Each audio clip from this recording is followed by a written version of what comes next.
Hello. Thank you so much for joining me today. How are you doing? So, I was thinking about the Great Depression today and how it affected Europe, and not just affected Europe. See, even that's like an understatement. Like what the Great Depression was like for Europe, because I, being an American pig, growing up in the American education system, well, it has kind of a reputation for explaining things as if America's kind of the center of the world. Now, of course, unfortunately, America was indeed the epicenter of the Great Depression. I understand that. Like we do have to take a little bit of blame for that one. My bad. But what I mean is that when we learn about it in school, we pretty much just learn about it as if it only affected America, when in reality, it most definitely affected, well, I guess the entire world, definitely Europe. See, honestly, I don't know to the full extent. I know it heavily affected Europe. There was contagion. That's what I've heard that phrase before. Contagion, like a virus. It spread to Europe, you know. But to what extent and how did it, all go about? I really want to know. And I found this video, History Matters. Check them out, link down below. Small and up and coming YouTube channel. How the Great Depression affected the rest of the world. Perfect. And I mean, I've seen this guy's videos before. They're very fast and concise. Comes at you quick. So I got to be ready. Okay, let's do it. The Great Depression sucked for a lot of people. When it's discussed, it's often only in reference to the United States or Germany and the impact that it had on their societies. But what about the other major powers in the world? How much, if at all? Right. I mean, okay, the aspect as far as the Great Depression, kind of being a domino toward World War II, I understand that.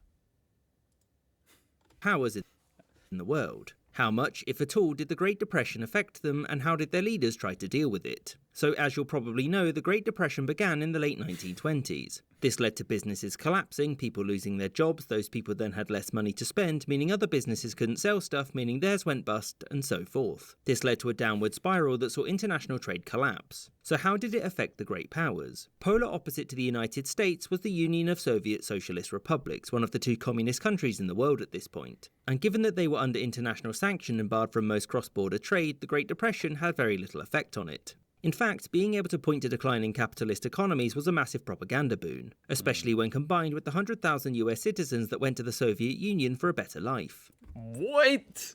I didn't know that. Honestly, this sounds stupid, but I didn't even know you could do that. Were you just allowed to do that?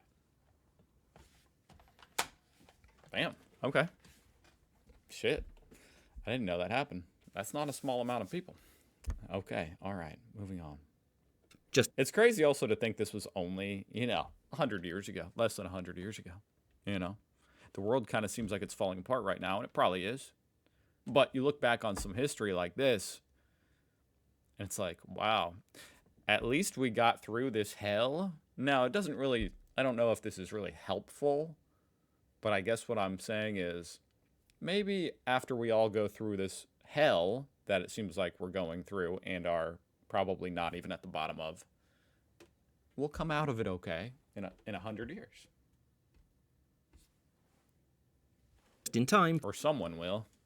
For the coming purges. The lack of opportunities in the rest of the world saw many technical experts head to the USSR to help set up factories, which meant that as a result the USSR saw substantial economic growth whilst the rest of the world declined, an effect which helped to bolster support for communism across numerous countries. In Britain, the Great Depression was different to the United States in that the British government had cleverly prepared for it. You see, it's impossible to enter an economic depression if you never left one, which was the case for the UK, which had been in a prolonged economic downturn since the end of the First World War. The British government panicked and sought to balance its budget because it was running out of gold reserves. As such, Imagine if the government actually had to balance its budget because it was tied to gold, the currency. Imagine that. Be interesting, wouldn't it? Minister Ramsay MacDonald sought to raise taxes and cut spending, which his party, the Labour Party, couldn't countenance. As such, he quit the Labour Party and then formed a new Labour Party and governed with the Conservatives. Britain would recover from the Depression by 1935, because the only way was up at that point. This was mostly due to it leaving the gold standard and thus being able to devalue the pound to boost exports. Okay, that's actually a really interesting piece of history right there. Like, I'm aware of, in 1971, I think, America left the gold standard, essentially. But when did Britain leave it? That's an interesting... Did he say 1935? Because the party and governed with the Conservatives. Britain would recover from the Depression by 1935, because the only way was up at that point. This was mostly due to it leaving the gold standard and thus being able to devalue the pound to boost exports. And unemployment went down fairly quickly after Britain began a programme of mass rearmament, just in case that new German government got up to something. France avoided the worst of the crisis because... It's always weird to me that, like, preparing for a war or, like, obviously that's how America really came to be a world power, or the biggest world power was World War II, all the manufacturing, the armament, I guess that's the word. And it's like, that just doesn't sound sustainable as a way to be a financial power. Just from arming yourself for war, you put people to work making weapons, and that is how you become a financial powerhouse, huh? Kind of weird. France avoided the worst of the crisis because it was much more self-sufficient in things like agriculture and manufacturing. There was a mild effect on employment, but France's decline was mild. See, like, that makes more sense to me as far as being financially healthy.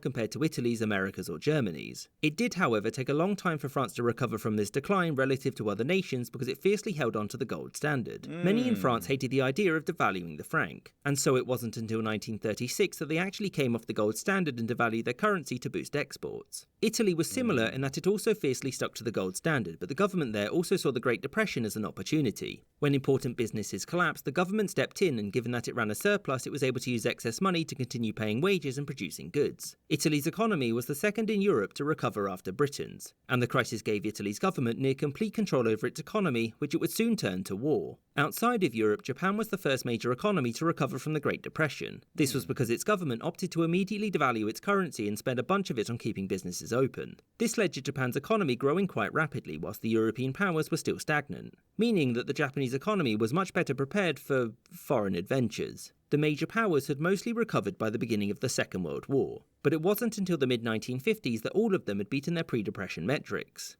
I hope you enjoyed this. All right, well, that was some very interesting information. I found that very fascinating, but it did lack a bit of, a human element that I'm looking for. And honestly, I'm unable to find what I'm really wanting to know, at least in a YouTube video, which is a more visual or more anecdotal, really, examples of what it was actually like during the Depression in Europe. I guess this is mostly, it's mostly documented here in America. If you try to find videos about what it was like in America as far as food and conditions and stuff like that, it's very easy to find. But second to that is Germany, it seems like. So, as I said, I do understand, as far as a simple domino effect about, Great Depression being a factor toward fascism, especially in Germany. I'm curious about more details and what it was actually like. So I'm going to react to this video now. Let's do it. And this is from this Clips channel. They say it's from History File.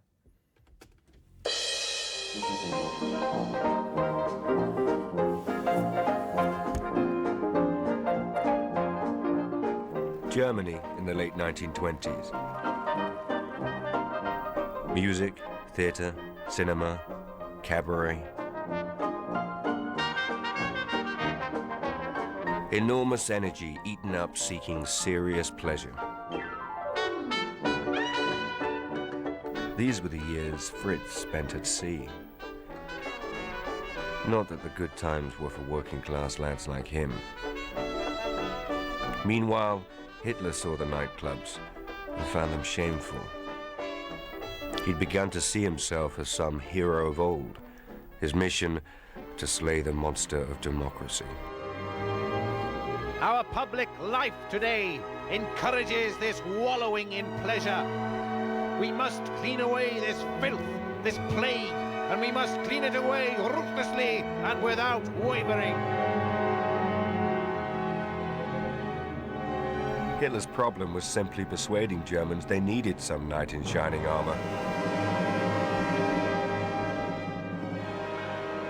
But then, on October the 24th, 1929, Wall Street crashed. The worldwide depression that followed hit Germany hardest of all. It's crazy to me that Wall Street here in America crashing, I mean, essentially the stock market, something so, I don't know if esoteric is the word I'm looking for, but it's just not tangibly actually, you know, people in factories, people farming, people doing real work. It's just numbers on a chart. But those numbers crashing cause the entire world to plummet into despair. Just strange to me. With some satisfaction. And especially the fact that it's just the ones, you know, it's just over here in America. The stock market here in America crashed, and it plummeted people into despair in Europe. Hitler realized his day had come. Such contentment. Never in my life did I feel such contentment. To see hard reality open the eyes of so many millions of Germans deceived for so long.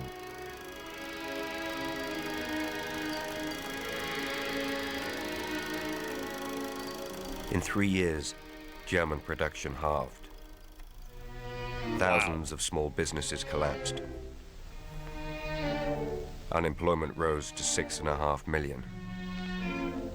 17 million, a third of the population, was supported by the dole. I just got back from sea, laid off. It was terrible. You looked around at all that misery. Men just hanging around on street corners. Queues down the labour exchange, you thought, this is hopeless. I won't get a job. Those in work had had their wages cut. It was just depression everywhere. What is it? Horse. Just total depression. A little bit of what I've alluded to, you know, as far as depression food, depression era food, which is still actually common, some of which is still common here in America today, like the tomato sandwich. And it wasn't just the workers. I mean, those with money and savings, middle-class folk, you know, they were frightened they'd lose everything. Prices going up, banks closing their doors. And when they looked to the government to do something, nothing. Social Democrats have walked out of Parliament. And they say they can't agree to cut the dole. How can we afford to pay every man the dole? It's nonsense. So we have a new government. Every day we have a new government. Who would have democracy when it makes us so weak?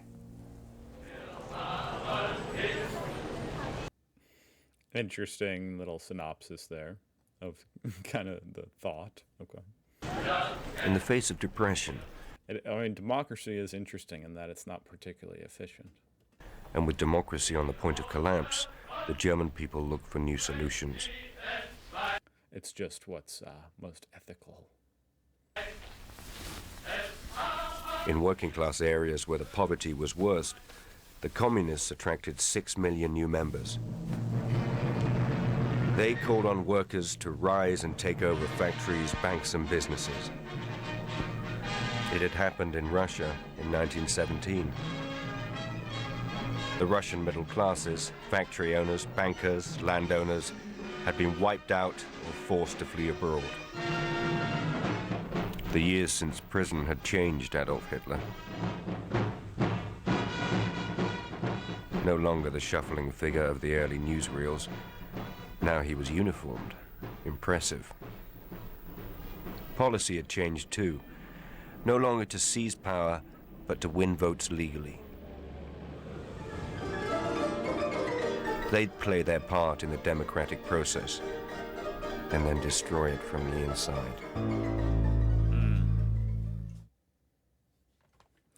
And then Video clip destroy here. it from the inside. Super weird, you know, seeing them on like a carousel with swastikas. Interesting dichotomy, you know.